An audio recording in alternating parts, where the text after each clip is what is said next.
पेश करने की सआदत हासिल की जा रही है। अल्लाह पाक मुझे हक कहने, आप सबको हक सुनकर उस पर अमल करने और उसे आम करने की तौफीक अता फरमाए। अल्लाह तबारक व तआला ने फलसफे मौत व हयात को बयान फरमाया।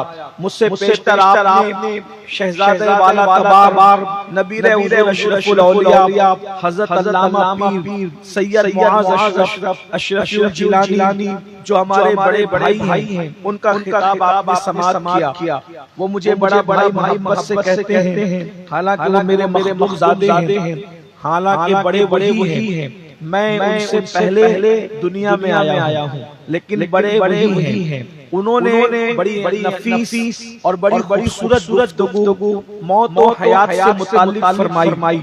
मैं भी उन्हीं की गुफ्तगू को आगे बढ़ाना चाहता हूँ। अल्लाह रब्बुल इज्जत ने मौत और हयात का फलसफा बयान फरमाया। जाहिर सी बात है, अगर अल्लाह ने इंसान को जिंदगी ही देनी थी तो फिर उस मौत क्यों अता फरमाई? अगर अल्लाह ने दुनिया को बसाना ही था तो फिर उसको फना करने का ऐलान क्यों किया? जब बसाया जा रहा है तो फना करने की बात क्यों की जाती है? मिसाल के तौर पर मैं अल्लाह की जात और मिसाल से पाक है, लेकिन एक बात समझाने के लिए लिया जा रही है। अगर ताजमहल बनाया गया है और उसको बनाने के बाद तोड़ देने की बात की जाए तो लोग कहेंगे कि बनाया था तो तोड़ने की बात की गई। मगर ये दुनिया के इंसान है जिनका बनाना और तोड़ना अपने अंदाज का होता है। अल्लाह अकबर। मगर मेरे अल्लाह ने कायनात बनाने की बात भी फरमाई, बनाने वाला वही है, मगर उसने ये भी फरमाया कुल्लु मन अलैहा फान, सब फना हो जाएंगे।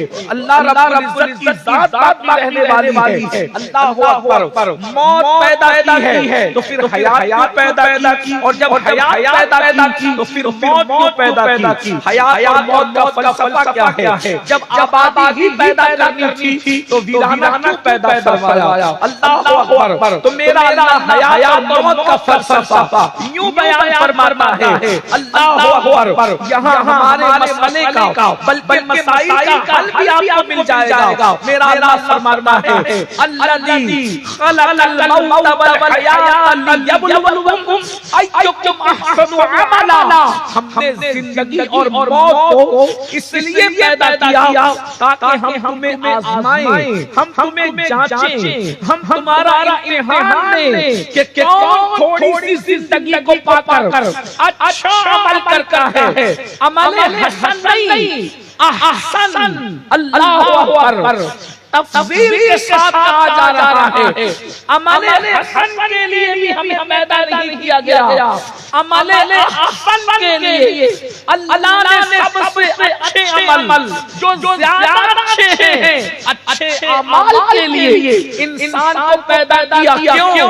मौत और हयात इसलिए पैदा की गई, हमें जांचा जाए, हमारा इम्तिहान लिया जाए कि कौन अच्छा अमल करता है, कौन बेहतरीन अमल करता है। मौत और हयात का फलसफा ये है। अब मुझे बताओ, अल्लाह अकबर। दुनिया में आने के बाद हम अच्छा अमल करने की बजाय हम तो बुराई के अंदर डूब गए। अब देखिए, मौत भी है और हयात भी है, दोनों चीजें हैं, और उसके बीच क्या है? अहसन अमल, अच्छा अमल। इससे पता चला अगर दुनिया अच्छी चाहते हो, जिंदगी अच्छी चाहते हो तो भी नेक अमल करो, और अगर मौत अच्छी चाहते हो तो भी नेक अमल करो। अल्लाह अकबर। आज लोग कहते हैं मौलाना कोई वजीफा दे दो, मौलाना कोई ताबीज दे दो, मौलाना कोई तरीका बता दो। क्यों? ताकि अच्छी रोजी मिल जाए, बेटे को रिश्ता आ जाए, इसी तरीके से दुकान में बरकत हो जाए, मकान में बरकत हो जाए।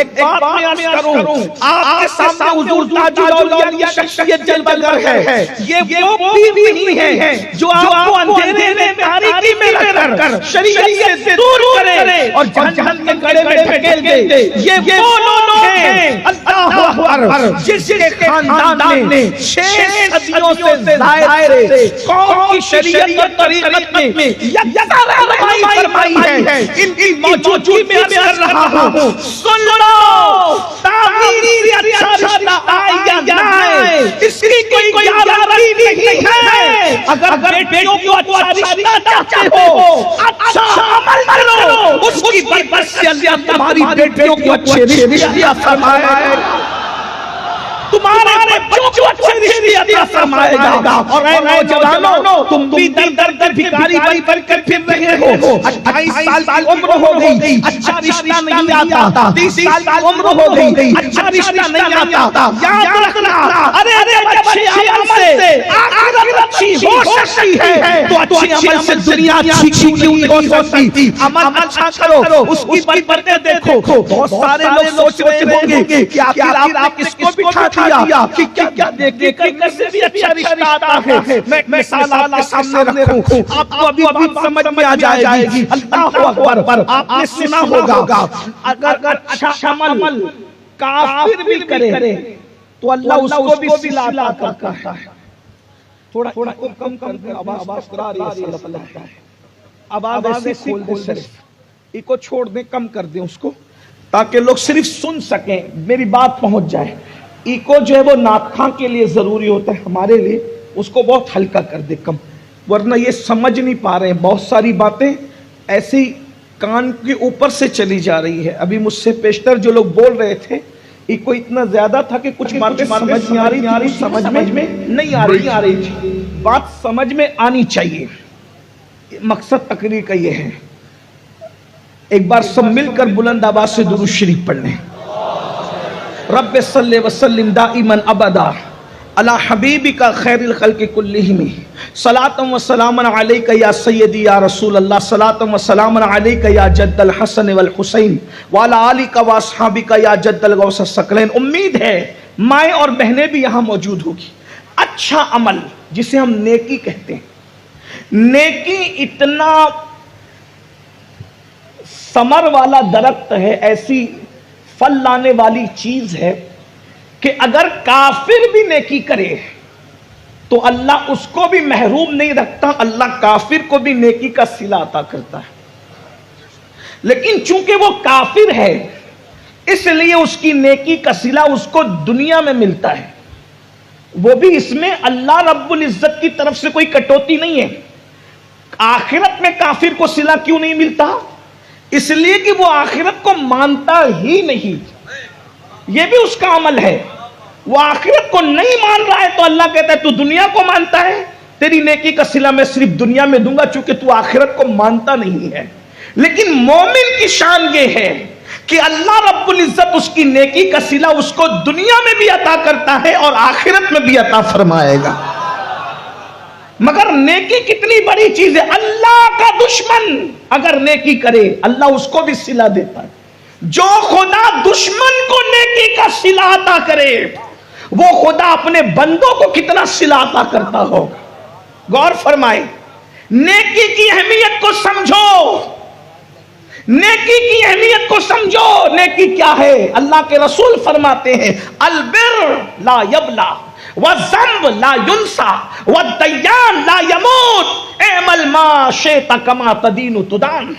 और कमा क़ाल अलैहिस्सलातु वस्सलाम, नेकी कभी पुरानी नहीं होती। नेकी कोई करे, नेकी नेकी है, नेकी कभी पुरानी नहीं होती। शराबी करे, कबाबी करे, झूठा करे, मक्कार करे, कोई नेकी करे, हत्ता के नेकी अगर दिखावे के लिए की जाए तो अल्लाह उसका सिला भी ज़ाय नहीं फरमाता। मैं बहुत जिम्मेदारी से कह रहा हूं क्योंकि यहां शरीयत और तरीकत का संगम है। नेकी अगर दिखावे के लिए की जाए तो अल्लाह उसको भी ज़ाय नहीं करता। मतलब क्या? जिसने दिखावे के लिए नेकी की, मतलब पैसा दिया ताकि लोग मुझे सखी कहें, तो अल्लाह उसके इस मकसद को भी पूरा कर देता है कि तूने सखी कहलाने के लिए चंदा दिया, पूरी दुनिया में तुझे सखी कहलवा दूंगा। तूने नमाजी कहलवाने के लिए नमाज पढ़ी, पूरी कायनात में तुझे नमाजी कहलवा दूंगा। तूने मुजाहिद कहलाने के लिए अपने आप की जान दे करके शहीद हुआ, पूरी कायनात में तुझे मुजाहिद कहलवा दूंगा। तूने अल्लामा कहलाने के लिए तकरीर की, पूरी दुनिया में तुझे अल्लामा कहला दूंगा। यानी अगर तूने जिस मकसद के लिए नेकी की है वो मकसद तुझे पूरा कर दूंगा। लेकिन जिसने अल्लाह के लिए नेकी की कि अल्लाह राजी हो जाए तो अल्लाह उससे राजी भी हो जाता है। बात दूर निकल रही है, बहुत बड़ी बात मैंने कह दी। शायद मेरे जाने के बाद कुछ पुड़ियां बंधना न शुरू हो जाए कि मैंने क्या कह दिया, कि अगर नेकी दिखावे के लिए की जाए तो भी वो मकसद पूरा होता है। तो हवाले के तौर पे मैं मलफूज आला हजरत पढ़ देता हूं आपके साथ। अल्फाज मेरे होंगे, मलफूज इमाम के होंगे। इमाम के मलफूजात जो अल मलफूज की शक्ल में है उसका मफहूम पढ़ रहा हूं। अगर नेकी दिखावे के लिए भी की जाए तो भी कामयाब होता है आदमी, लेकिन जिसने जिस मकसद के लिए नेकी की उसको वही है। कमा तदीन व तुदान, जैसा करोगे वैसा पाओगे। वो जो मैंने कहा था, हालांकि अब मेरा उन्वान ये नहीं था लेकिन आ गई तो पेश कर दूं। औरंगजेब का जिक्र अभी हाजिक साहब फरमा रहे थे, या गालिबन शाहजहां भाई फरमा रहे थे, जो भी। औरंगजेब एक बादशाह है मुगलों का। मुगल खानदान में मुहक्किकीन की तहकीक के मुताबिक सबसे बदतरीन अगर कोई आदमी है तो वो अकबर है, और मुगलिया खानदान में सबसे बेहतरीन अगर कोई इंसान है तो वो औरंगजेब है। एक ऐसा लिबरल बादशाह गुजरा है अखंड भारत में जिसने हिंदू मुस्लिम सिख ईसाई की तफरीक के बगैर सबके साथ ऐसा सुलूक किया जैसा एक बाप अपने बच्चों के साथ करता है। एक अलग उन्वान है, लेकिन हम किसी बादशाह की सफाई देने नहीं बैठे। लेकिन बात आई तो अर्ज करूं, बादशाह औरंगजेब की आदत थी कि कोई मुसीबत आई, कोई मुहिम आई, कोई मुश्किल आई तो वो वली तलाश करते थे। जमीन के ऊपर वली होता उससे भी दुआ लेते, और जो औलिया जमीन के अंदर होते उससे भी दुआ लेते। औरंगजेब की आदत थी।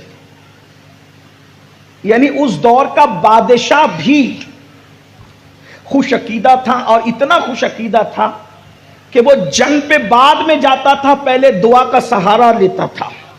इसलिए कि हदीस पाक है, अद्दुआउ सलाहुल मुमिन, दुआ मोमिन का हथियार है। आजकल के नौजवान छोकरे तो वलियों का मजाक उड़ाते हैं, उनकी कब्रों को मिट्टी का ढेर कहते हैं, और सबको शक की नजर से देखते हैं कि इनकी दुआ क्या काम आएगी। अल्लाह के बंदो, वलियों की दुआ फौरन कबूल होती है, इसके सबूत बेशुमार मौजूद है, लेकिन यहां वो उन्वान भी नहीं। औरंगजेब जानते थे जहां हथियार की ताकत काम नहीं आती वहां अल्लाह वालों की दुआ काम आती है। निगाहे मर्द मोमिन से बदल जाती है तकदीरें, जो हो ज़ौक़े यकी पैदा तो कट जाती है जंजीरें। और इकबाल ने कहा था, निगाहे वली में वो तासीर देखी, बदलती हजारों की तकदीर देखे। अल्लाह वाले की तलाश रहती थी औरंगजेब को। जमीन के ऊपर अल्लाह वाला है तो दुआ लेते, जमीन के अंदर है तो दुआ लेते। ये एक अलग उन्वान है। औरंगजेब को एक मुहिम दरपेश थी, बड़ी जंग पे जाना था। औरंगजेब ने अपने सिपाहियों से कहा, यार एक बड़ी जंग पे जाना है, मुहिम पे जाना है, कोई मिलता नहीं। वो वहां हो ये रहा था कि औरंगजेब का दरबार था, बाप दादाओं के दर से मुगल बड़े मनचले थे, सबकी तारीफ तो हिमायत हम करते भी नहीं है। मुगलों के यहाँ शोरा होते थे, उदबा होते थे, नदीम होते थे, अदीब होते थे, खतीब होते थे, शोरा होते थे, बड़े बड़े फनकार होते थे, और उन्होंने सबको अपने दरबारों में रख रखा था। तो उनके औरंगजेब के बाप दादाओं के दरबार में बहरूपिये भी होते थे जो रूप बदलते थे। तो औरंगजेब जब बादशाह बन गए तो एक बहरूपी आया, कहा कि आपके बाप दादाओं के दरबार में मेरे बाप दादा रहते थे, हम ऐसे बहरूपी है ना जनाब कि रूप बदल के आए तो कोई पहचान ही ना सके, रूप बदल के आए तो कोई पहचान ही ना सके। औरंगजेब ने कहा, हमारे यहाँ बहरूपियों की जगह नहीं, चले जाओ यहां से। अलबत्ता इतना जरूर है कि रूप बदल के आओगे तो मैं तुम्हें पहचान लूंगा, हर रूप में तुम्हें पहचानूंगा। और जिस रूप में मैं तुम्हें पहचान न सका, जो मांगोगे वो इनाम दूंगा, मेरा वादा है। बहरूपिया गया, जाने के बाद रूप बदल के आया। चंद दिनों बाद औरंगजेब ने पहचान लिया बहरूपिया, फिर चला गया। फिर रूप बदल के आया बहरूपिया, फिर चला गया। फिर रूप बदल के आया बहरूपिया, फिर चला गया। अब वो बहरूपिये ने आना बंद कर दिया, अब नहीं आता था। औरंगजेब को मुहिम पे जाना था, तलाश थी, कोई अल्लाह वाला मिले दुआ कराए, कोई अल्लाह वाला मिले दुआ कराए, कोई अल्लाह वाला मिले दुआ कराए। सिपाहियों ने कहा हुजूर, एक अल्लाह वाला अपनी सल्तनत में है, अगर आप चाहें तो चलें। कहा कहाँ? कहा वो किसी से बात नहीं करता, किसी से मिलता भी नहीं, किसी से कोई गुफ्तगू नहीं, किसी से कोई मुलाकात नहीं, बस नमाज पे नमाज, नमाज पे नमाज, सजदे पे सजदा, सजदे पे सजदा, इबादत पे इबादत वो करता है। अच्छा, इतना नूरानी चेहरा है हजरत के चेहरा देखो तो खुदा याद आ जाए। अच्छा, लोग नूरानी चेहरे को भी पहचानने में धोखा खाते हैं। लोग, आपने तो इतना ही सुन रखा है ना कि जिसको देखो खुदा याद आ जाए, जिसको देखो खुदा याद आ जाए। आप किसको देख के खुदा को याद करते हैं, ये तो आज तक मुझे पता ही नहीं चला। इसलिए कि जिस कौम को नमाज में खुदा याद नहीं आता, उस कौम को जलसों में चेहरे देख के खुदा कैसे याद आता है, मुझे समझ में नहीं आया। अब तक ये बात मेरे समझ में नहीं आई। हाँ, ये बात अब तक मेरे समझ में नहीं आई। 20 रकत तरावी में खुदा याद ना आया, फजर की 2 रकत में खुदा याद ना आया। जिस कौम को मस्जिद में खुदा याद ना आया, उस कौम को जलसे में खुदा कैसे याद है। लेकिन बहरहाल आपके अपने मसाइल है, आप जाने, मुझे जितनी बात करनी मेरी औकात। मैं एक छोटा सा तालिब इल्म हूं, वो भी बहुत छोटा सा, कुछ नहीं सीखा है, सिर्फ बुजुर्गों की जूतियां सीधी के। इसलिए मैं कोई बात अपनी औकात से बढ़ के नहीं कहना चाहता, मगर इतना जरूर कहूंगा, ये भी शऊर हासिल कर लो कि कौन सा चेहरा देख के खुदा याद आता है, खुदा को याद आना किसको कहते हैं। हाँ, वरना ब्यूटी पार्लरों में तो फिर बहुत से चेहरे संवारे जा रहे हैं। ब्यूटी पार्लरों के सजाए हुए चेहरे देखकर खुदा याद करने वालों, ये भी शऊर हासिल करो कि खुदा याद करना किसे कहते हैं। अरे ब्यूटी पार्लर के 2-4 घंटे के क्रीम जिस्मों पर लगा कर आकर के अगर कोई मुतासिर करता है तो वो लुटेरा तुम्हारे ईमान को लूट लेगा। खुदा याद आने का मतलब ये है कि अल्लाह की खशियत से दिल इतना चमकदार है कि उसका चेहरा देख करके तुम्हें आखिरत की याद ताजा हो जाती है, आंखें ठंडी हो जाती है, दिलों को सुकून मिल जाता है। अगर ऐसा चेहरा जमीन में नहीं है तो इस मोहल्ले के और इस गांव के और इस शहर के लोगों को मैं 28 साल पहले पीछे ले जाकर ये कह सकता हूं कि अशरफुल औलिया का चेहरा देखा है।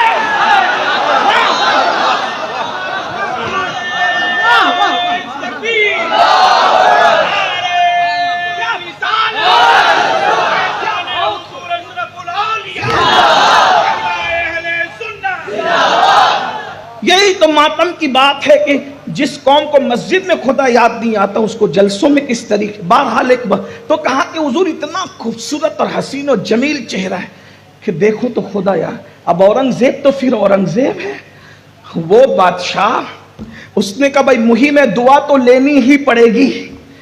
बहुत तोहफे तहाइफ लेकर के गए और देखा तो नमाज पे नमाज, नमाज पे नमाज, सजदे पे सजदे से इबादत पे इबादत। बेचारा बड़े भोले भाले चेहरे में और अमामा खूबसूरत और अबा कबा सब बिल्कुल कायदे की तराशी खराशी दाढ़ी। दूर से औरंगजेब ने जूते उतार दिए। तवज्जो है आपकी, तवज्जो तो आपकी है, बहुत खूबसूरत तवज्जो है, लेकिन गौर करें, सुनने से ज्यादा समझने की बात है। बहुत दूर से औरंगजेब ने जूतियां उतार दी, घुटने टेक दिए और मुशाहिदा करते रहे, सजदे पे सजदा, रुकू पे रुकू, इबादत पे इबादत, इबादत पे इबादत, इबादत पे इबादत। बिल आखिर बादशाह ने घुटने टेक के हाथ जोड़ के कहा, अल्लाह वाले, जिस अल्लाह के लिए इबादत कर रहे हो उसके लिए 2 जुमले हमसे बात कर लो। उसने आंखों में मसनूई गुस्सा और जलाल लाकर कहा, क्या बात है बोल। तो हाथ जोड़ के कहा, बहुत बड़ी मुहिम पे जाना है।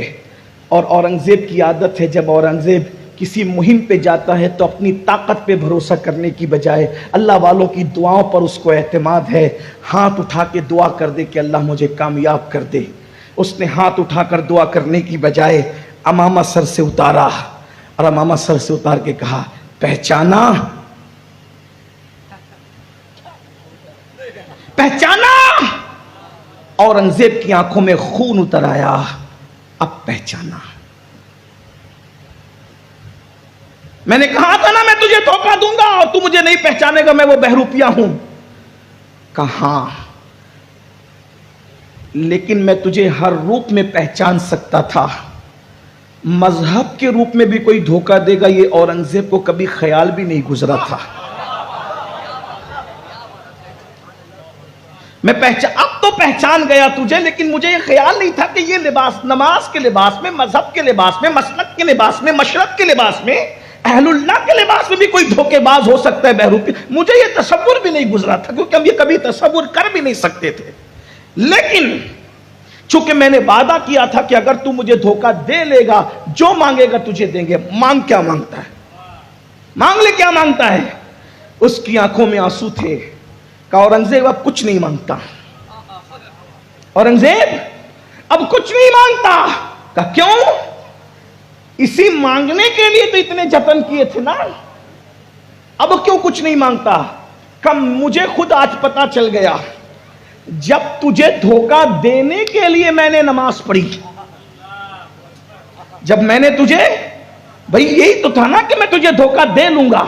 जब मैंने तुझे धोखा देने के लिए नेक अमल किया, तो उसका सिला मैं देख रहा हूं कि अखंड भारत का बादशाह घुटने टेक कर मेरे सामने हाथ जोड़ करके खड़ा है। ये दिखावे के अमल का नतीजा है। अरे जब मैंने दिखावे के लिए अमल किया, तो अखंड भारत का बादशाह हाथ जोड़ के घुटने टेक कर मेरे कदमों में आ गया। अगर मैंने अमल अल्लाह को राजी करने के लिए किया होता, तो अल्लाह मुझे क्या अता फरमाता।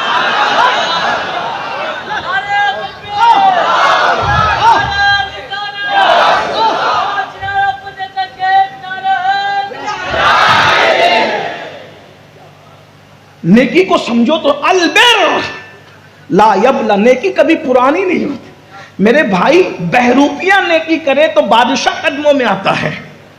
अगर इंसान अल्लाह के लिए नेकी करे तो नेकी फिर कहां पहुंचाती है? जरा गौर तो करें, नेकी की अहमियत समझो। हम पैसों की मोहब्बत में डूब गए, अल्लाह की मोहब्बत में कब आओगे? नेकियों की तरफ रगबत कब करोगे? तो मैंने एक ऐलान किया था अभी थोड़ी देर पहले, क्या कि नेकी अगर काफिर करे तो भी अल्लाह सिला देता है। बेटी का रिश्ता कोई चीज नहीं मेरे भाई। जब नेकी से अल्लाह मिलता है तो बेटी को रिश्ता क्यों नहीं मिल सकता? जब नेकी से अल्लाह मिलता है तो रोजी क्यों नहीं मिल सकती? जब बेटी से अल्लाह मिलता है और जन्नत मिलती है तो अच्छे मकानात दुनिया में क्यों नहीं मिल सकते? कोई नेकी करके तो देखे। मैंने एक बात कही, बच्चियां, बहनें भी, बेटियां भी मौजूद हैं कि क्या नेकी से अच्छा रिश्ता मिलता है? मैंने कहा काफिर भी नेकी करे तो भी मिलता है। एक काफिर है, उसकी 3 पोतियां हैं। कितनी? बोले कितनी? 3 पोतियां हैं। ईरान में रहता है। उस काफिर को दुनिया किस नाम से जानती है? अल्लाह अकबर, नौशेरवान के नाम से। ईरान का बादशाह है, नौशेरवान है, और दुनिया उसको आदिल कहती है, लेकिन एहतियातन हम चुप रहते हैं। यानी वो लोगों के दरमियान अपने जमाने में अपने एतबार से अदल करता था, ऐसा लोग कहते हैं। तवज्जो करें, गौर कीजिए, काफिर था, अदल करता था, ऐसा लोग कहते हैं। उसकी 3 पोतियां थी। उसका बेटा था जिसका नाम था यज़्दजर्द, उसको यज़्दगर्द भी कहते हैं ईरानी लबो लहजे में, अरबी में यज़्दजर्द कहते हैं। ईरानियों की जंग हुई मुसलमानों के साथ, ईरानी जंग हार गए और लश्कर लाओ लेकर के छोड़कर भाग गए, कुछ कत्ल हो गए। उनकी सारी औरतें कैदी हो गई। तवज्जो, उनकी सारी औरतें कैदी हो गई। कैदी बनने में उसके घर की बेटियां भी आ गई। वो जो बेटियां कैदी बन करके आई, बहुत खूबसूरत थी, सोने में लदी हुई थी, जेवरात में लदी हुई थी। जब वो कनीज बन करके आई है मस्जिद नबवी के अंदर, तो फारूक आजम की नजर पड़ी। फारूक आजम ने फरमाया, ये तीन खूबसूरत लड़कियां जो बहुत हसीन है, लदी हुई है जेवरात में, ये किसकी बेटियां हैं? और इन पर खौफ नहीं है, ये बेखौफ है, निडर है, इनकी अलग इनफिरादियत है, ये सबसे हटकर है। तो किसी ने कहा ये नौशेरवान की पोतियां हैं और ये यज़्दजर्द की बेटियां हैं, कनीज बन करके आई हैं। फारूक आजम ने कहा बेच दो और बेच करके रकम लाओ और मुसलमानों के बैतुल माल में जमा करा दो। मौला अली खड़े हुए, फरमाया नहीं, ऐसा नहीं होगा। अल्लाह के रसूल अलैहिस्सलाम ने हमें बताया, जो आलमे कुफ्र में इज्जत वाले समझे जाते हो, इस्लाम में भी इसको इज्जत दी गई है। ये बेटियां यज़्दजर्द की बेटियां हैं, आप मुझे दे दे या रकम ले ले। कहा आप क्या करेंगे? आपने कभी कनीजों को अहमियत नहीं दी, आज इन कनीजों को क्यों अहमियत दे रहे हैं? कहा बड़े घराने की बेटियां दुनियावी एतबार से तो बड़े घराने की बहुएं भी बनाना चाहता हूं। तो कहा कैसे बनाओगे? कहा एक को, तीनों बहनों में से एक को उमर की बहू बनाऊंगा, एक को अबू बकर की बहू बनाऊंगा और एक को रसूलुल्लाह की बहू बनाऊंगा। फिर क्या हुआ? एक को आजाद किया, अब्दुल्ला इब्न उमर के साथ निकाह किया। अब्दुल्ला इब्न उमर से जो बेटा पैदा हुआ उसका नाम सालिम रखा गया, और एक को आजाद किया और हजरत अब्दुर्रहमान के साथ निकाह किया, सिद्दीक अकबर के बेटे, उनसे बेटी पैदा हुई, उस बेटी का नाम अस्मा रखा गया। और एक को आजाद किया और उनका निकाह इमाम हुसैन के साथ किया, और उनसे जो बेटा पैदा हुआ उनका नाम इमाम ज़ैनुल आबिदीन रखा गया। अब सूफिया ये सवाल उठाते हैं, सूफिया ये सवाल उठाते हैं कि इतने बड़े काफिर की बेटियां बिन मांगे, बिन कोशिश से इतने बड़े घराने की बहू कैसे बन गई? क्या किसी ने रिश्ते के लिए मेहनत की? या किसी ने रिश्ते के लिए कोशिश की? किसी ने रिश्ते के लिए भाग दौड़ की? एक उमर इब्ने खत्ताब की बहू, एक सिद्दीक अकबर की बहू, एक रसूलुल्लाह की बहू, बोलो बिन मेहनत के ये रिश्ते चल के आए कैसे? तो दादा लोगों के कहने के मुताबिक लोगों में आदल करता था। अरे दादा का आदल बेटियों को यूं काम आया कि एक सिद्दीक अकबर की बहू बन गई, एक फारूक आजम की बहू बन गई, और एक तो अइम्मा की मां बन गई, रसूलुल्लाह की बहू बन गई। क्या वजह है? हालमे कुफ्र में अपने जोन के एतबार से एक शख्स ने अदल किया। दूसरी बात कहूं दलील के तौर, जिस नेकी से दुनिया संवर जाती है, जिस नेकी से मौत अच्छी हो जाती है, दुनिया क्यों अच्छी नहीं हो सकती? शॉर्ट में अर्ज कर रहा हूं, बहुत लंबी नहीं करूंगा। फारूक आजम, बहनों की खासतौर, आजकल रिश्तों के लिए सब परेशान है। हिंदुस्तान, बैरून हिंद जहां जा रहे हैं, हजरत दुआ करो, हजरत दुआ, रोजी के लिए परेशान, रिश्तों के लिए परेशान, बेचैन, 3-3, 4-4 गोलियां नींद की खाते हो, मगर नींद नहीं आती सुकून की। क्यों? इसलिए कि अल्लाह ने तुम्हें अच्छे अमल के लिए पैदा किया था। कर क्या रहे हो? अल्लाह ने तुम्हें कांटे हटाने के लिए पैदा किया, तो तुम रास्ते में कांटे बिछा रहे हो। अल्लाह ने तुम्हें मुस्कुराहटें देने के लिए पैदा किया था, तुम मुस्कुराहटें छीन रहे हो। अल्लाह ने तुम्हें लोगों की मदद के लिए पैदा किया था, तुम लोगों पे जुल्म कर रहे हो। अल्लाह ने तुम्हें मस्जिदों को आबाद करने के लिए पैदा किया था, तुमने मस्जिदों को वीरान कर दिया है। अल्लाह ने तुम्हें लोगों के साथ हुस्न अखलाक से पेश आने के लिए पैदा किया था, तुम लोगों के साथ बदअखलाकी कर रहे हो। खुद भूखे रह करके लोगों को खाना खिलाने के लिए अल्लाह ने पैदा किया था, तुम दूसरों का लुकमा छीन करके खा रहे हो। इसलिए तुम्हारी दुनिया भी जहन्नम बन चुकी है, और जिस कौम की दुनिया जहन्नम बन जाए, फिर उस कौम की आखिरत का क्या हाल होगा, इसका वो अच्छी तरीके से अंदाजा कर लेते हैं। आप यही तो कहते हैं ना, थोड़ी देर में बारिश होने वाली है, ये थोड़ी देर में बारिश का अंदाजा कैसे चलता है? बारिश बाद में आती है, ठंडी ठंडी हवाएं पहले चलती है, ठंडी हवाएं बताती है कि मेरे पीछे बारिश है।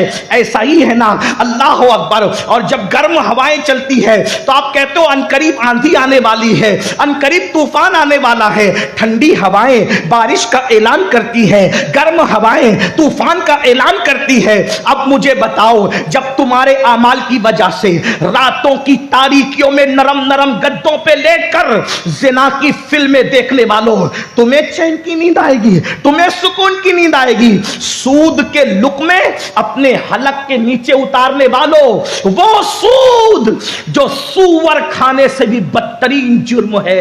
सूअर से नफरत है, सूद से तुम्हें नफरत नहीं है। बताओ, जब तुम्हारे पेट में सूद के लुक्मे होंगे तो तुम्हें चैन की नींद कैसे आएगी? बच्चों को चोरी का खिलाया, बच्चों को डकैती का खिलाया, बच्चों को हराम खिलाकर उनका खून तैयार किया। जिस खून में बचपन से हराम हो, वो बच्चे मां बाप के वफादार कैसे होंगे? वो बच्चे मां बाप के फर्माबरदार कैसे होंगे? बुढ़ापे की दहलीज पर पहुंचने के बाद जब अपनी जवानी में तुम्हारे बच्चे तुम्हें लात मारते हैं तो क्या कहते हो? पीर साहब दुआ कर दो मेरा बच्चा संवर जाए। संवरने का रास्ता तुमने कौन सा छोड़ा है मेरे भाई? जिसका खून हराम से बना हो, जिसने बचपने से दूध भी पिया है तो उस मां का दूध पिया है जिसके पेट में हराम था, जिसका खून और गोश्त हराम के रुपये से परवरिश पाया।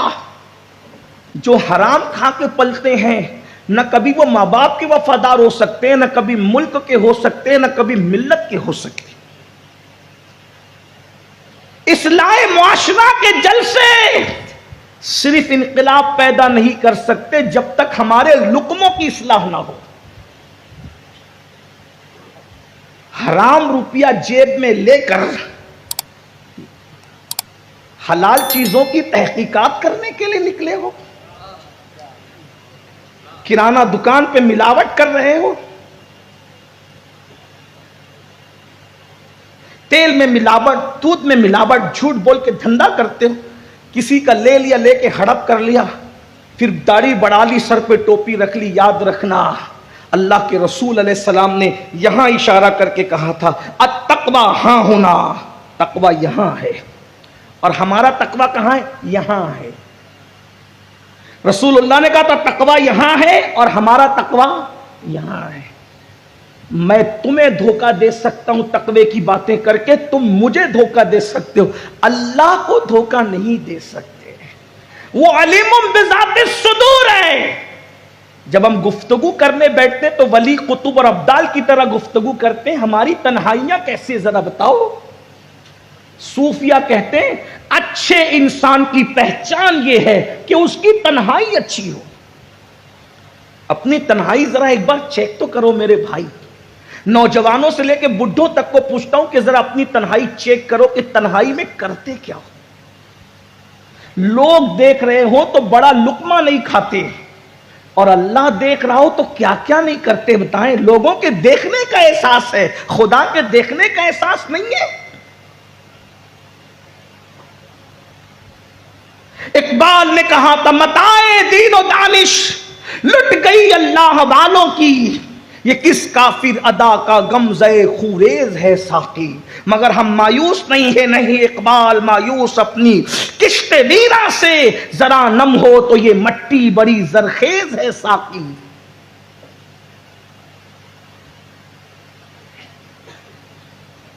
नस्लें तबाह हो रही है, गुनाहों ने हमारी जिंदगियों को बर्बाद कर दिया है। अपनी तन्हाइयां बेहतर कीजिए। मुझे नहीं मालूम कौन क्या देखता है, क्योंकि हम तो हैं भी कुछ नहीं, लेकिन इतना जरूर देखो कि अपनी तन्हाइयां कैसी है। बेटियों से, बहनों से, माओं से भी पूछता हूं तन्हाइयां कैसी। कोई देख रहा हो तो कौम की बेटियां बुर्का पहन लेती है, और जब कोई देखने वाला नहीं हो तो फिर क्या कैफियत है। उस कौम की बेटियां ब्यूटी पार्लर तक जा रही है जिस कौम की बेटियों को मस्जिद जाने की इजाजत नहीं है। थोड़ा तवज्जो करें, गौर करें। मैं कोई शायद आपकी खुशी की बात नहीं कह पा रहा हूं, कहूंगा भी नहीं। मुझे बस इतनी तमन्ना है कि काश यार राजी हो जाए।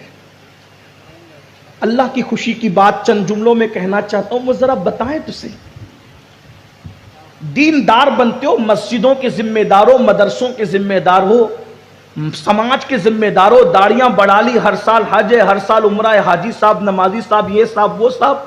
कभी सोचा कि मेरे घर की बेटी ब्यूटी पार्लर जा रही है, मुझे शर्म नहीं आती, हया नहीं आती, गैरत नहीं आती, जबकि मेरी बेटी को मस्जिद जाने की इजाजत नहीं है। जिस कौम की बेटी को मस्जिद जाने की इजाजत नहीं, वो कौम की बेटी अगर ब्यूटी पार्लर जा रही है तो उस बाप का क्या होगा क़यामत में। वो बेटी वलीमे में जा रही है दुपट्टे को मफलर बनाकर, दुपट्टे मफलर बने। बोले ये मौलवियों को क्या समझता है, ये दकियानुसी बात करते पुराने दौर की। याद रखना, तूने दुनिया की किताब पढ़ी है और मौलवी ने अल्लाह की किताब पढ़ी है। दुनिया की किताब पढ़ने वाले में, दुनिया की किताब में और अल्लाह की किताब में जितना फर्क है, उतना ही फर्क तुझ में और मौलवी के दरमियान है। बेटियां दुपट्टों को मफलर बना चुकी है, बेटियां वलीमे में बेपर्दा जा रही है, शादियों में बेपर्दा जा रही है, मैयतों में बेपर्दा जा रही। और अब तो तमाशा यह है कि आशूर के दिन सिंगार करके मुसलमानों की बेटियां जुलूसों में निकल रही, सिंगार करके। जिस दिन शहरबानों का सुहाग उजड़ गया, जिस दिन सैयदा सकीना के सर से बाप का साया उठ गया, जिस दिन अब्बास पाक के गाजी अब्बास के बाजू खत्म कर दिए गए, अब्बास के बाजू निकाल दिए गए, जिस दिन मासूम 6 महीने के अली असगर के हलक पर तीर चला, उस दिन आशिकाने अहले बैत की बेटियां बन समर कर, क्या तुम्हारे हौसले और क्या तुम्हारा इश्क नबी और आले नबी है। मैं अपनी बहनों से कहता हूं, इतना इश्क नबी और आले नबी तुम्हारे सीनों में है कि अली असगर की मासूम गर्दन पे जिस दिन तीर चला, उस दिन तेरी सिंगार करने की हिम्मत कैसे हुई।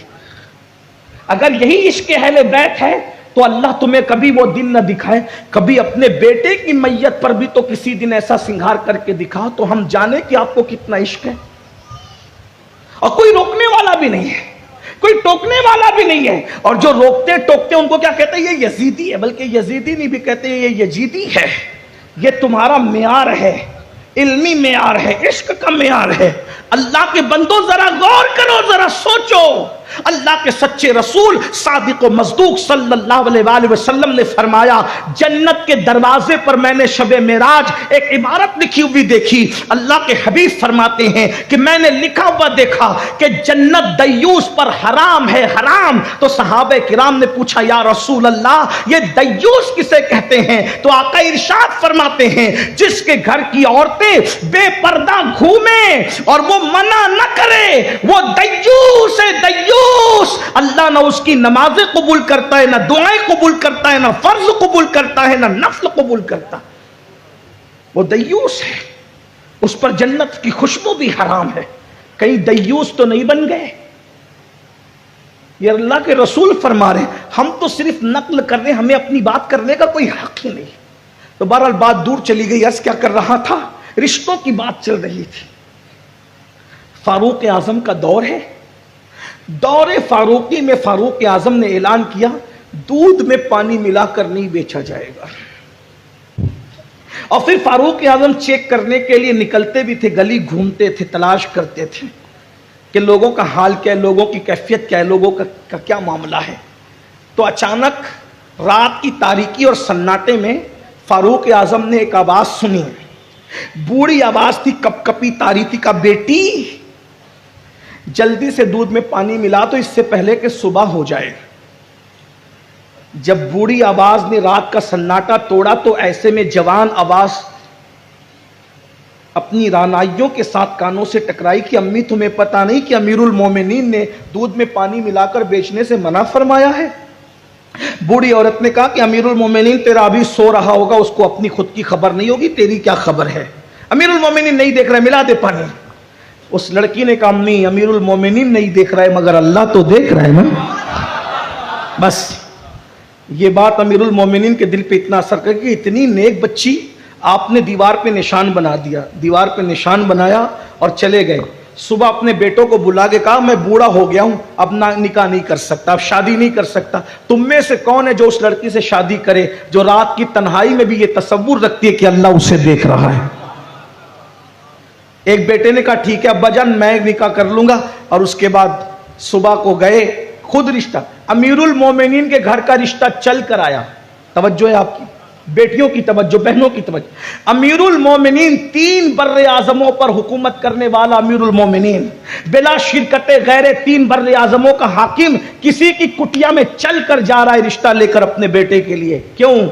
इसलिए कि नेकी की ताकत कितनी है, तकवे की ताकत कितनी है, परहेजगारी की ताकत कितनी है। मेरे भाई, बड़े से बड़े वजीर के नाम पे जलसा होता तो रात के 2 बजे यहां कोई नहीं बैठता। ये अशरफुल औलिया के तकवे की ताकत है कि तुम्हें भी बिठा रखा है और मुझे भी बिठा रखा। आप नेकी को समझते क्या है? आप तकवे को समझते क्या? बहुत पावरफुल है तकवा, बहुत पावरफुल है नेकी। नेकी की ताकत बहुत बड़ी है। अमीरुल मोमिनीन खुद रिश्ता लेकर के गए, गरीब की कुटिया में रिश्ता हो गया। सिर्फ उसी में बात खत्म नहीं हुई, रिश्ता हो गया। अमीरुल मोमिनीन की बहू बनी। किस बुनियाद पे? दौलत की वजह से नहीं, हुस्न की वजह से नहीं, माल की वजह से नहीं, चापलूसी की वजह से नहीं, कर्रो फर की वजह से नहीं, तकवे की वजह से अमीरुल मोमिनीन की बहू बनी। और सिर्फ बहू नहीं बनी बल्कि उस बच्ची से जब उसकी शादी हुई तो एक बेटी पैदा हुई। और वो बेटी अब्दुल अजीज की दुल्हन बनी। और अब्दुल अजीज के घर में फिर उसी बेटी से एक बेटा पैदा हुआ। और उसी बेटे को दुनिया ने उमर इब्ने अब्दुल अजीज के नाम से जाना। और ये पहली सदी का मुजद्दिद है जिसे दुनिया उमर इब्ने अब्दुल अजीज कहती है। लोग कहते थे उमर इब्ने अब्दुल अजीज का दौर देखकर हमें उमर इब्ने खत्ताब का दौर याद आ गया। खिलाफत राशिदा की निशाते सानिया कर दी उस शख्स ने। वजह नानी का तकवा मां को पहुंचा और मां के तकवे की बरकत नवासे तक पहुंच रही। गौर फरमाए, ये तकवे की बरकत है। ये गौर फरमाए तो अल्लाह फरमाते हैं अल्लज़ी खलकल मौत वल हयात लियब्लुवकुम अय्युकुम अहसनु अमला। हमने मौत और जिंदगी को इसलिए पैदा किया ताकि तुम्हें आजमाएं कि कौन थोड़ी सी जिंदगी पाकर अच्छा अमल करता है। मेरे भाई, अच्छा अमल करो, जिंदगी खूबसूरत हो जाएगी। और जिसकी जिंदगी खूबसूरत हो गई उसकी मौत भी खूबसूरत होगी।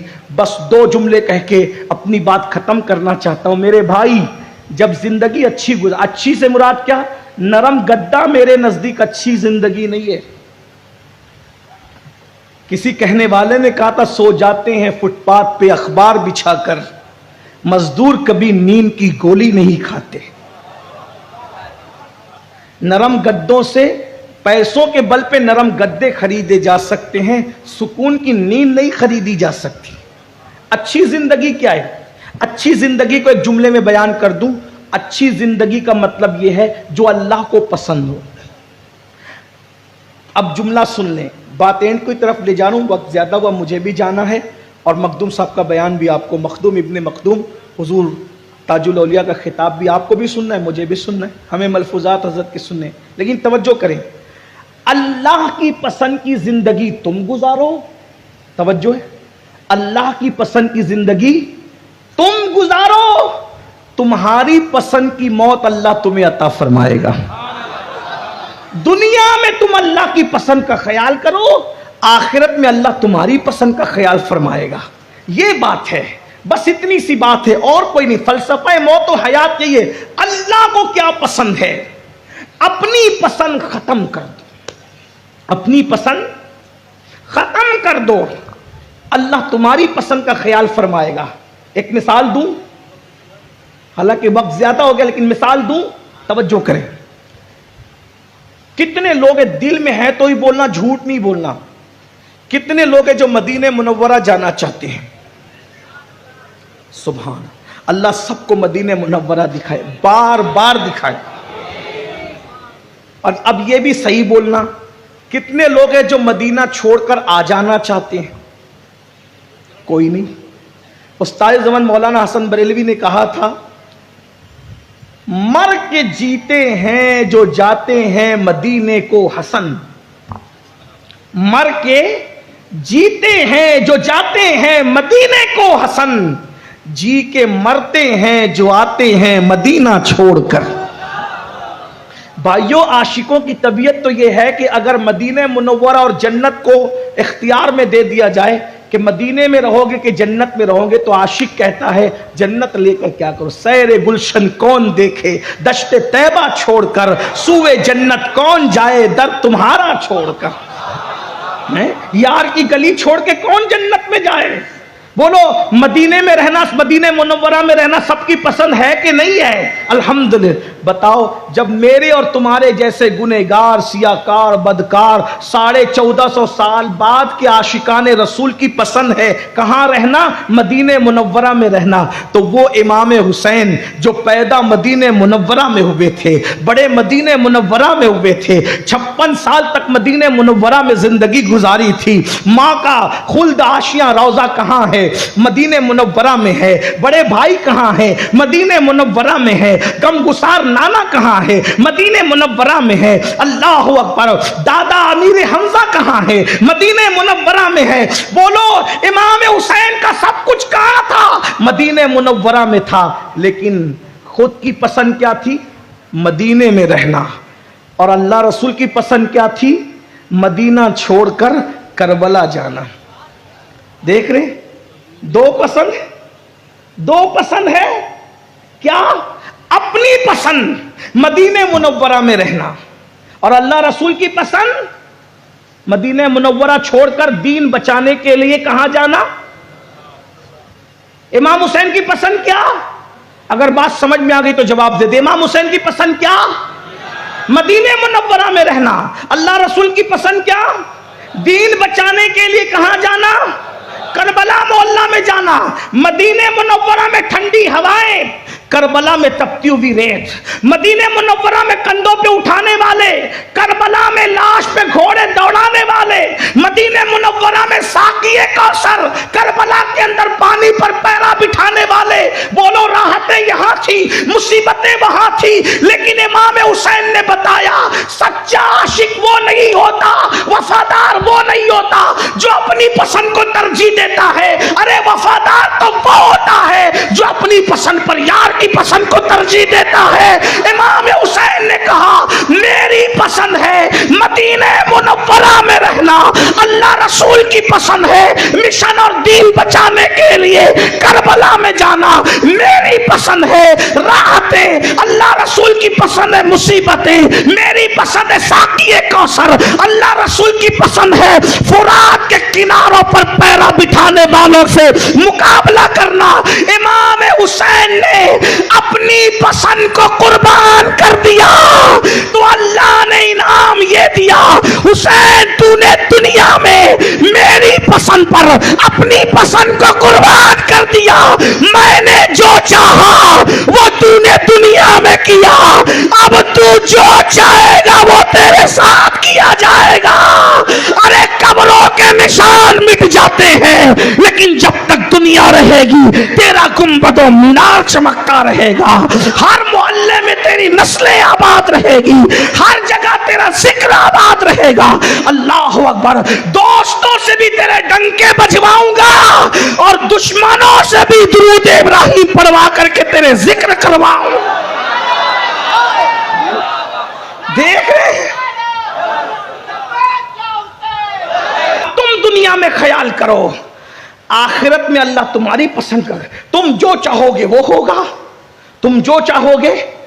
बल्कि आपको बताऊं, दुनिया में चंद दिन रहना है और आखिरत में हमें। अशरफुल उलमा ने चंद दिन की, अशरफुल औलिया ने चंद दिन की जिंदगी में अल्लाह के मिशन का ख्याल किया है ना, दौरा करते रहे।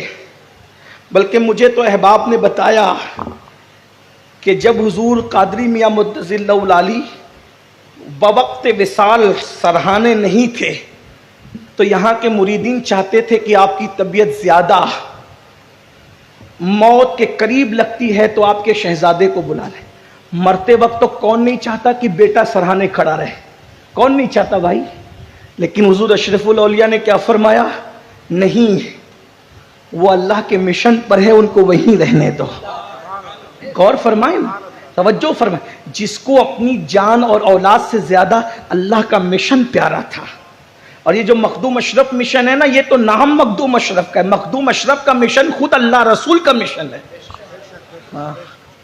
और यहां मुझे याद आया उस घराने की फिक्र उस घराने में आज तक मौजूद है। जब हुजूर मुहद्दिस आजम के चौचवी रहमतुल्लाह अलैह मदीने मुनव्वरा से निकलने लगे तो आपने भी हुसैनी फिक्र को आवाज देते हुए कहा था, मदीने के कुछ काम करना है सैयद, मदीने के कुछ काम करना है सैयद, मदीने से मैं इसलिए जा रहा हूं, मदीने से मैं इसलिए जा रहा हूं। मेरे भाइयों, तो अल्लाह की पसंद की जिंदगी गुजारो, बिस्तर पे लेटो, अल्लाह को याद करो। नरम नरम गद्दों पे जिना की फिल्में देखने की बजाय तसव्वुर करो कि एक दिन मुझे कब्र में भी लेटना है। फज्र की नमाज में सोते पड़े रहते वक्त यह भी तसव्वुर करो कि मुझे कब्र में पहली रात गुजारनी है। अपनी पसंद की जिंदगी गुजारोगे तो कब्र इतनी खतरनाक है कि एक हाथ को दूसरा हाथ सुझाई नहीं देगा, और अल्लाह की पसंद की जिंदगी गुजारोगे तो कब्र इतनी खूबसूरत है कि जितना मदीने जाने में मजा है उससे ज्यादा मर जाने में मजा है। क्योंकि मदीने जाओ तो सिर्फ गुंबद नजर आता है, और मर जाओ तो गुंबद वाला नजर आता है। आज फूले न समाएंगे कफन में आसी, आज फूले न समाएंगे कफन में आसी, कब्र की शब है किस गुल से मुलाकात की रात। अल्लाह की पसंद की जिंदगी गुजारो, अल्लाह की पसंद, नमाज हो, इबादत हो, किसी पे जुल्म नहीं हो, झूठ नहीं हो, मक्र नहीं हो, फरेब नहीं हो। अल्लाह पाक फरमाते वल हाफिज़ून लिहुदूदिल्लाह, जो अल्लाह की हदों की हिफाजत करते हैं, वबश्शिरिल मोमिनीन, अल्लाह ने उनको दुनिया में भी बशारत अता की, खुशखबरी, आखिरत में भी। याद रखो, जिंदगी को एंजॉय करना है, उसका पूरा लुत्फ लेना है, गुनाह छोड़ दो। जिस दिन गुनाह छोड़ दोगे उस दिन पता चलेगा। बस आखिरी बात अर्ज कर दूं मेरे अजीज, नमाज से इतने दूर हो गए, क्या तुम्हें ख्याल नहीं आता कि अल्लाह ने सजदे का हुक्म दिया, मौल्लिमुल मलाइका, जब उसने सजदा नहीं किया तो अल्लाह ने उसको शैतान बनाकर जन्नत से बाहर कर दिया। तुम तो पूरी जिंदगी सजदा नहीं कर रहे हो, अल्लाह तुम्हें क्या बनाएगा, कभी सोचा, गौर किया कभी, गौर किया कभी? मौल्लिमुल मलाइका यानी फरिश्तों का उस्ताद। एक अजीज ने मुझसे कहा वो मौल्लिमुल मलाइका नहीं था, मैंने कहा इमामुल मुतकल्लिमीन अल्लामा नकी अली खान अलैहिर्रहमा, जो आला हज़रत के उस्ताद भी और अब्बा भी हैं, उन्होंने अपनी किताब तफसीर अलम नशरा में उसको मौल्लिमुल मलाइका लिखा है। और इतने बड़े मुहक्किक ने लिखा तो बगैर तहकीक के तो नहीं लिखा होगा। फरिश्तों का उस्ताद, एक सजदा न करके जन्नत से बाहर किया गया, और हम सजदा छोड़ करके घर को जन्नत देखना चाहते हैं, दुनिया की जिंदगी को जन्नत देखना चाहते हैं। मेरे अजीज, मेरे भाई, नमाज की पाबंदी किए बगैर कोई खुशी आपको नहीं मिल सकती। मैं तो आखिरी बात अर्ज करने चला था, लेकिन मुझे मुस्लिम शरीफ की एक हदीस याद आई, इजाजत दे तो उसको पेश कर दूं मुख्तसर में।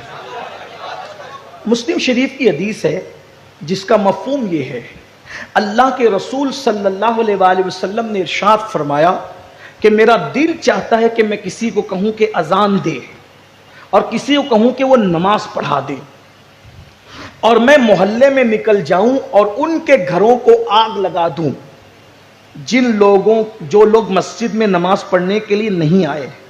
हुजूर किसके घर को आग लगाना चाहते हैं? किसके घर को? जो मस्जिद में नमाज पढ़ने के लिए, बेनमाजी की बात नहीं कर रहा हूं अभी, आपने बात जवाब तो सही दिया लेकिन उसके आगे पहुंचिए। बेनमाजी की बात नहीं कर रहा हूं, जो मुसलमान जमात से नमाज नहीं पढ़ते, बिला उज़्र शरई जमात छोड़ते, हुजूर कहते मैं उनके घर को आग लगा देना चाहता हूं।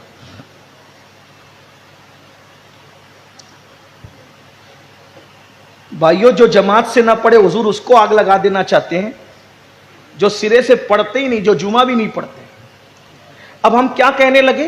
मौलाना क्या नमाज की अहमियत है। देखो हुजूर अलैहिस्सलाम उनके घर को आग लगा देना चाहते हैं जो मस्जिद में नहीं आते। मैंने कहा सिर्फ ये बात नहीं है, सितारों के आगे जहां और भी है। इस हदीस को दूसरी हदीस से समझो। उम्मुल मोमिनीन सैयदा तैयबा ताहिरा सैयदा आयशा सिद्दीका रदी अल्लाह ताला अन्हा फरमाती हैं कि मैं देखती हूं, क्या देखती हूं, कि अल्लाह अपने महबूब की चाहत को पूरा करने में बड़ी जल्दी करता है। तवज्जो है, अम्मा आयशा पाक क्या कह रही हैं? मैं देखती हूं कि अल्लाह महबूब की चाहत को पूरा करने में, अरे महबूब की दुआ की कबूलियत तो बहुत बड़ी चीज है। महबूब दुआ ना मांगे, सिर्फ चाह ले, सिर्फ चाह ले, तो अल्लाह उनके चाहने पर क्या करता है? 4 रकअत नमाज की नियत की, निगाह आसमान की तरफ उठी, ताना देने वाले बदबख्त ताना दे रहे हैं कि दिन नया नाए है, पुराना किबला मस्जिद अक्सा इस्तेमाल हो रहा है, काश कि बैतुल मुकद्दस की बजाय मेरे दादा का बनाया हुआ काबा किबला हो जाए। हुजूर ने कहा नहीं, चाहा। 4 रकअत अल्लाह ने पूरी होने नहीं दी। गोया के कहा जा रहा है महबूब हमारी इबादत बाद में पूरी होगी, पहले तेरी चाहत पूरी की जाएगी। कद नरा तक़ल्लुब वजहिका फिस समा फलनुवल्लियन्नका क़िबलतन तरदाहा। लोग कहते हैं नबी के चाहने से क्या होता है? हमने कहा नबी के चाहने से किबला बदल जाता है। और किस शान से? किबलतन तरदाहा, महबूब जिधर तेरा जी चाहे तो उधर रुक कर ले, हम तेरी खुशी के लिए किबला बदल देंगे। हैं? हम तेरी खुशी के लिए फसम्मा वजहुल्लाह, हर जगह उसके जलवे, उसे मशरिक और मगरिब से क्या, वो बेनियाज है महबूब, उसे तो तेरी खुशी चाहिए, उसे तो तेरी रजा चाहिए। खुदा की रजा चाहते हैं दो आलम, खुदा चाहता है रजाए मोहम्मद। अम्मा आयशा पाक कह रही अल्लाह महबूब की चाहत को पूरा करने में क्या करता है? क्या करता है? जल्दी करता। आप तवज्जो करना, नबी ने कहा नहीं, चाहा किबला बदल जाए। किबला बदला कि नहीं बदला? बोलो भाई, बदला कि नहीं बदला? अब हुजूर की इस हदीस को सुना जो मुस्लिम शरीफ में, क्या मेरा दिल चाहता है उनके घरों को आग लगा दूं जिस घर के लोग मस्जिद में नमाज के लिए नहीं आते हों। तो नबी ने क्या किया? क्या किया? चाहा। लेकिन रहमतुल्लिल आलमीन ने चाहा, आग नहीं लगाई, चाहा। और नबी ने चाहा और अल्लाह ने उसको पूरा कर दिया। अल्लाह ने लगा दिया आग, अल्लाह ने आग लगा दी। ये जो तुम्हारी बस्तियों पे बिल्डोजर चल रहे हैं, ये अल्लाह की लगाई हुई आग है। ये जो तुम्हारे बेटे तुमसे बागी हो रहे हैं, ये अल्लाह की लगाई हुई आग है। ये जो तुम्हारी बेटियों को रिश्ते नहीं आते 30-30, 35-35 साल की उम्र में, ये अल्लाह की लगाई हुई आग है। मियां बीवी में आपस में प्यार खत्म हो गया, ये अल्लाह की लगाई हुई आग है। नींद की गोलियां खाकर भी तुम्हें सुकून की नींद नहीं आती, ये अल्लाह की लगाई हुई आग है। इतना कमा कर भी हाय हाय करते हो, बरकत नहीं है, अल्लाह की लगाई हुई आग है। सुकून नहीं है, चैन नहीं है, इत्मीनान नहीं है। जाओ करोड़पतियों के दिल में झांक करके देखो, जाओ अल्लाह अकबर, नरम नरम गद्दों पे लेटने वालों को जाकर के देखो, रात रात भर करवटें बदलते हैं। ये बड़ी बड़ी बीमारियां, ये मूजी बीमारियां, ये खतरनाक बीमारियां, ये तबाह करने वाली बीमारियां, अल्लाह अकबर। कुत्ते तो सुबह के वक्त भी चैन से सो जाते हैं, लेकिन तुम रात को तारे गिन गिन करके गुजारते हो। ये अल्लाह की लगाई हुई आग नहीं है तो फिर क्या है? और ये आग कैसे बुझेगी? ये अल्लाह की लगाई हुई आग है। जुमला तल्ख लगे तो माफ कर देना, जो आग अल्लाह लगा दे, किसी मुल्ला का तावीज उस आग को बुझा नहीं सकता। जुमला खतर तल्ख हो तो माफ कर, इतना तो मैं चाहता हूं कि इतने माफी तो आप कर ही देंगे। अल्लाह की लगाई हुई आग बेअमल मुल्लाओं की तावीजों से बुझाना चाहते हो? अल्लाह की लगाई हुई आग बेअसर वजीफों से बुझाना चाहते हो? अल्लाह की लगाई हुई आग मंतर जंतरों से बुझाना चाहते हो? अल्लाह की लगाई हुई आग अपने खुद साख्ता और सोकार टकवे से बुझाना चाहते हो? नहीं, ये आग नहीं बुझ सकती। इस आग को बुझाने का बस एक ही तरीका है, मस्जिदों में सजदा करके आमिना के लाल की आंखों को ठंडा तुम कर दो, अल्लाह तुम्हारे घरों की लगी हुई आग को बुझा देगा। जिसने आग लगाई है वही बुझाएगा, लेकिन बुझने की शर्त यह है आमिना के लाल की आंखों को ठंडा करना होगा, और हुजूर की आंखों की ठंडक सजदों में है। और अगर ऐसा नहीं करोगे, बद्दुआ के तौर पे नहीं कह रहा हूं, पेशिनगोई के तौर पे कह रहा हूं, हदीस पर नजर होने की बुनियाद पर, अगर ऐसा नहीं करोगे तो इस वक्त जितने बदतरीन हालात से तुम गुजर रहे हो, इससे मजीद बदतरीन हालात तुम पर आएंगे। और अल्लाह के रसूल ने फरमाया अल्लाह तुम्हारी दुआ कबूल नहीं करेगा, और तुम्हारे हक में तुम्हारे बुजुर्गों की दुआ भी कबूल नहीं करेगा। ये अल्लाह के रसूल ने फरमाया। तुम्हारे नेकों की दुआ भी अल्लाह तुम्हारे हक में कबूल नहीं करेगा, क्योंकि अल्लाह ने तुम्हारे घरों में आग लगा दी। मस्जिद जाकर सजदा करके अल्लाह के नबी की आंखों को ठंडा करके देखो, फिर देखो जीने का असल मजा क्या है। लेकिन इतना याद रखना, नमाज उसी के पीछे पढ़ना जो नमाज लाने वाले मुस्तफ़ा जाने रहमत से इश्क करता हो, वरना उसके पीछे वो नमाज कैसे हो सकती है कि जिसने नमाज लाई है वो उसी को अपनी तरह बशर कहता हो, नबी के माँ बाप को काफिर कहता हो, नबी के इल्म गैब का इनकार करता हो, ये कहता हो अरे नबी तो कोई इख्तियार ही नहीं रखते। अरे नादान, तेरी बीवी को तूने चाबियां सौंप रखी है, जिसको तूने अपना महबूब बनाया, जो तलाक पर मरदूद हो सकती है, जब तू उसको इतना प्यार कर सकता है, बिला तमसील खुदा ने अल्लाह अकबर पूरी कायनात का जिसे मालिक को मुख्तार बनाया। अरे तू बेटों को इख्तियार देता है, पार्टनरों को इख्तियार देता है, जिसको दोस्त बनाता है उसको इख्तियार देता है, हत्ता कि अल्लाह अकबर जो मामूली काउंसिलर और कारपोरेटर बनता है उसको लोग इतने इख्तियारात देते हैं, तो जिसको अल्लाह ने अपनी पूरी सल्तनत का दूल्हा बनाया हो कितना इख्तियार दिया होगा। इसलिए उसी के पीछे नमाज पढ़ो जो नबी को मालिक को मुख्तार मानता हो, उसी के पीछे नमाज पढ़ो जो अब नबी को अपनी तरह बशर नहीं बल्कि खैरुल बशर मानता हो, सैयदुल बशर मानता हो, अफसलुल बशर मानता हो। उसके पीछे नमाज मत पढ़ो जो मौलवी का मसलक लेके चल रहा है, उसके पीछे नमाज पढ़ो जो सहाबा और अहले बैत का मसलक लेकर के चल रहा है। और सहाबा का मसलक क्या था? सहाबा का मसलक क्या था? जब सिद्दीक अकबर खलीफा बने तो रसूलुल्लाह के मिंबर पे बैठे, तो जहां हुजूर बैठते थे वहां सिद्दीक अकबर नहीं बैठे। तवज्जो है, तवज्जो है। सिद्दीक अकबर नबी के हाथ पर, नबी के हाथ पर पहला बना हुआ मुसलमान, जो घर के बाहर का फर्द था। घर के बाहर के अफराद में सबसे पहले जिसने नबी के हाथ में कलमा पड़ा वो सिद्दीक अकबर अफजलुल बशर बादल अंबिया बितहकीक। सिद्दीक अकबर खलीफा बनने के बाद, सिद्दीक अकबर खलीफा बनने के बाद उस सीढ़ी पे नहीं बैठे जहां रसूलुल्लाह बैठते थे, उससे नीचे बैठे। क्यों? पता चल जाए मैं नबी के बराबर नहीं हूं, जहां नबी के कदम है वहां सिद्दीक की जगह है। यह मसलक है। और फिर सहाबा का मजीद मसलक बयान कर दूं, फारूक आजम खलीफा बने तो जहां सिद्दीक बैठते थे वहां नहीं बैठे, सिद्दीक अकबर के कदमों में बैठे हैं। लेकिन जब उस्मान गनी का दौर आया तो रसूलुल्लाह जहां बैठते थे वहां जाकर बैठ गए। और किसी ने पूछा आप वहां वापस क्यों गए? तो कहा अगर अबू बकर, तीन ही जीने हैं, चौथा तो है नहीं, अगर अबू बकर के जीने पे बैठूंगा तो लोग अबू बकर के बराबर समझेंगे, इसलिए मैं अबू बकर वाले